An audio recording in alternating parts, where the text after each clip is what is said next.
জাহান্নামীরা বলে জাহান্নামে আসার এক নাম্বার কারণ হলো নামাজ না পড়া। আরে দুনিয়ার জমিনে একই সাথে চলাফেরা করছি, একই সাথে উঠা বসা করছি, বন্ধুরে তোর সঙ্গে ভালো সম্পর্ক ছিল, কিন্তু তাকায়া দেখতাম আজানটা হইলে দৌড়ায় মসজিদে যাইতি, আমি মসজিদে যাইতাম না। ক্বালু লাম নাকু মিনাল মুসাল্লিন, তুই মুসল্লি ছিলি, আমি মুসল্লি ছিলাম না। তাই জাহান্নামে আসার এক নাম্বার কারণ হলো নামাজ। গোটা বাংলার জমিনে কত হাজার হাজার মাহফিল হয়, প্রত্যেক বছর মাহফিল হয়, কত হাজার হাজার লক্ষ লক্ষ মসজিদের মিম্বরে ওয়াজ হয়।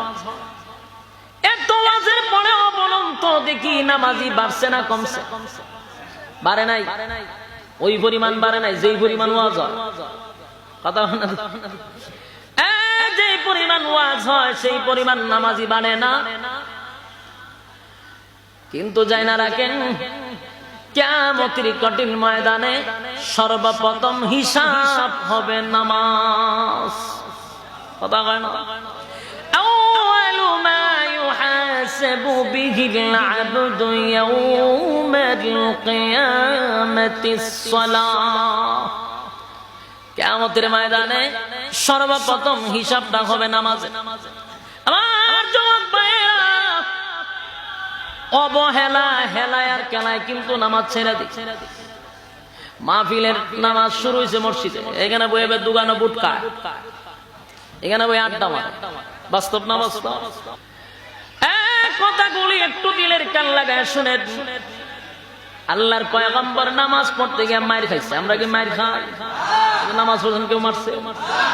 কিন্তু হাবিবে কিবরিয়া নামাজের সেজদায় গেলে গামছা লাগাইয়া পয়গম্বরে টানতো। আল্লাহর পয়গম্বরের উপরে উটের নারী বুড়ি তুলে রাখত। নামাজ পড়ার কারণে পয়গম্বরকে আঘাত করত। এই নামাজ কায়েম করছে, পয়গম্বর শরীরে অসংখ্য আঘাতের চিহ্ন ছিল। আজকে নামাজ পড়তে কেউ মারে না গো। এরপর যুবকরা নামাজ চলা অবস্থায় দোকানে বসে আড্ডা মারে, নামাজ যে ফরন লাগবে এটা মনেই করে না, এটারে কোনো কঠিন বিষয় মনে করে না। কিন্তু আল্লাহর হাবিব বলেন সর্বপ্রথম যদি হিসাব হয় তাহলে নামাজের হিসাবটাই হবে।